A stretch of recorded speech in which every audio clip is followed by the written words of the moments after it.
आपने insulin hormone के बारे में अवश्य सुना होगा, जो डायबिटीज़ यानी मधुमेह रोगियों के द्वारा निश्चित समय अंतराल पर इंजेक्शन के रूप में लिया जाता है, ताकि वे अपने रक्त में शर्करा यानी ग्लूकोज की मात्रा को नियंत्रण में रख सकें।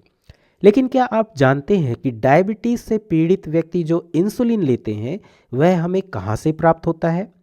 इस वीडियो में हम इसी के बारे में चर्चा करेंगे।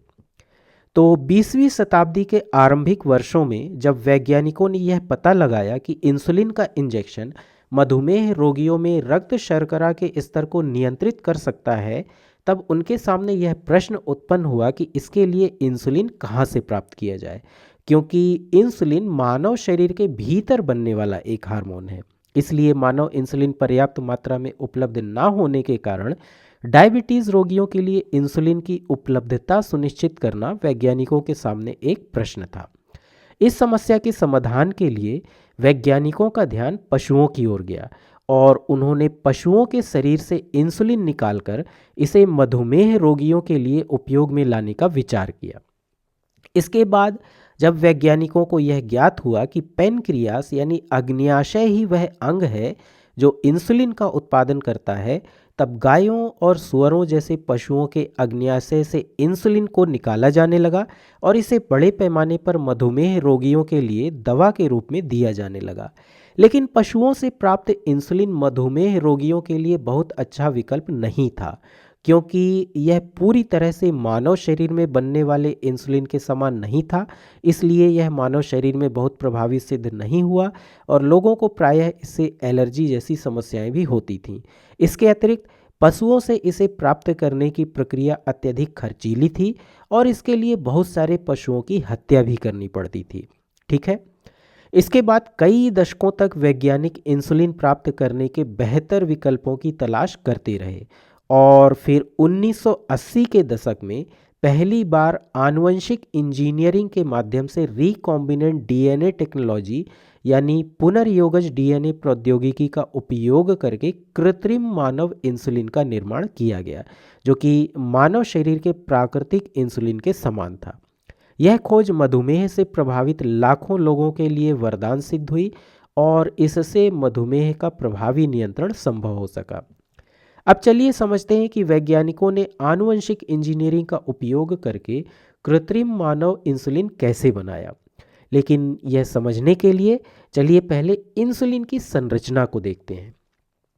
तो इंसुलिन एक हार्मोन होता है जो दो पॉलीपेप्टाइड श्रृंखलाओं का बना होता है, जिन्हें ए पेप्टाइड और बी पेप्टाइड कहा जाता है, और ये दोनों श्रृंखलाएं आपस में डाइसल्फाइड आबंधों द्वारा जुड़ी होती हैं और यह इंसुलिन के परिपक्व एवं क्रियाशील रूप की संरचना होती है। लेकिन ध्यान रहे कि इस परिपक्व रूप में आने से पहले इंसुलिन का संश्लेषण एक प्राक हार्मोन के रूप में आरंभ होता है, जिसमें एक तीसरी श्रृंखला भी होती है जिसे सी पेप्टाइड कहा जाता है। और इस प्राक हार्मोन की अवस्था में ए पेप्टाइड और बी पेप्टाइड श्रृंखलाएं इस सी पेप्टाइड के माध्यम से आपस में जुड़ी होती हैं। बाद में इंसुलिन के परिपक्व होने के दौरान यह सी पेप्टाइड श्रृंखला अलग हो जाती है, जिससे परिपक्व एवं क्रियाशील इंसुलिन का निर्माण होता है, जिसमें केवल दो पॉलीपेप्टाइड श्रृंखलाएं यानी ए पेप्टाइड और बी पेप्टाइड होती हैं और ये आपस में डाइसल्फाइड आबंधों के द्वारा जुड़ी होती हैं। ठीक है। तो यह थी इंसुलिन की संरचना। अब इस संरचना को समझने के बाद वैज्ञानिकों ने इंसुलिन की इन दोनों पेप्टाइड श्रृंखलाओं को अभिव्यक्त करने वाले जीनों को मनुष्य के डीएनए से अलग करके इन्हें एक क्लोनिंग वेक्टर में डालकर इनके क्लोन तैयार करने के बारे में सोचा। लेकिन 1960 के दशक में जब यह सब विकास हो रहा था, उस समय वैज्ञानिकों को इंसुलिन को निर्मित करने वाली ए पेप्टाइड, बी पेप्टाइड और यहाँ तक कि सी पेप्टाइड श्रृंखलाओं के लिए भी जीन अनुक्रम ज्ञात नहीं थे। उन्हें केवल इनके प्रोटीन अनुक्रम ज्ञात थे। तो वैज्ञानिकों ने क्या किया? वैज्ञानिकों ने ए और बी पेप्टाइडों के लिए प्रोटीन अनुक्रमों को लिया और पीछे की ओर काम करते हुए यानी रिवर्स इंजीनियरिंग के द्वारा इन प्रोटीन अनुक्रमों के आधार पर एक एक न्यूक्लियोटाइड को जोड़कर इन दोनों पेप्टाइडों के लिए जीनों का निर्माण कर लिया। इस प्रकार ए और बी पेप्टाइडों के लिए जीनों को कृत्रिम रूप से तैयार किया गया। ठीक है। हालांकि बाद में प्रौद्योगिकी में हुए विकास के साथ वैज्ञानिक इन अनुक्रमों के लिए जीनों का पता लगाने में सक्षम हो गए और वर्तमान समय में हम सीधे मानव कोशिका से यानी सीधे डीएनए से जीनों के अनुक्रम प्राप्त कर सकते हैं और उन्हें किसी वेक्टर में डालकर उनका क्लोन तैयार कर सकते हैं। इस प्रकार एक बार जब वैज्ञानिकों को ए और बी पेप्टाइडों के लिए जीन मिल गए तब उन्होंने ई कोलाई जैसे जीवाणु से प्राप्त प्लाज्मिड डीएनए को लिया और उन्हें प्रतिबंधन एंजाइमों से काटकर उनका कुछ हिस्सा अलग कर दिया और वहाँ डीएनए लाइगेज एंजाइम की मदद से ए और बी पेप्टाइडों के जीनों को जोड़ दिया।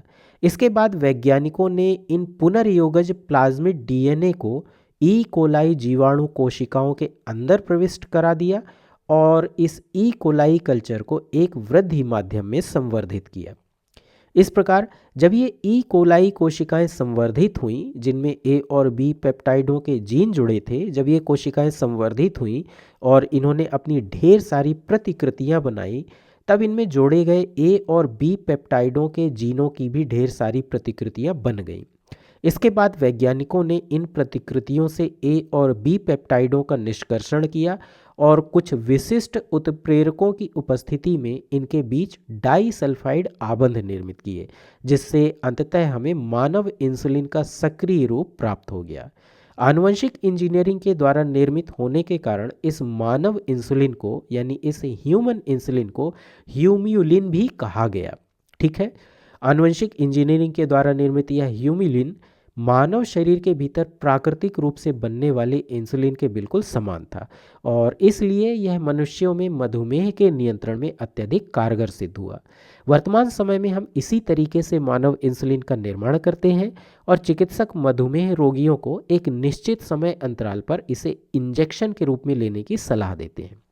इस प्रकार आनुवंशिक इंजीनियरिंग के द्वारा निर्मित यह मानव इंसुलिन दुनिया भर में लाखों मधुमेह रोगियों के लिए एक वरदान है और उनका जीवन बचा रहा है।